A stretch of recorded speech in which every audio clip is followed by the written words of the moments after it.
തന്റെ സ്ത്രീമായെ തോളിൽ വഹിച്ചു. സങ്കടത്തോട് തന്നെ കുറിച്ച് കരയുവാൻ സ്ത്രീകൾ കൂട്ടമായി കൂടി. തന്റെ മാതാവും അവളെ അറിയുന്ന എല്ലാവരും ദൂരെ നിന്നു.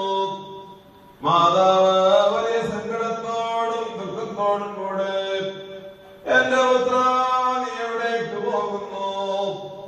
എന്റെ വാത്സല്യവാനേ, നീ എവിടേക്ക് പോകുന്നു? ഇവർ നിന്നെ എവിടേക്ക് കൂട്ടിക്കൊണ്ടുപോകുന്നു എന്ന് പ്രാവിനെ പോലെ കുറെ കരയുവാൻ തുടങ്ങി. അയ്യോ,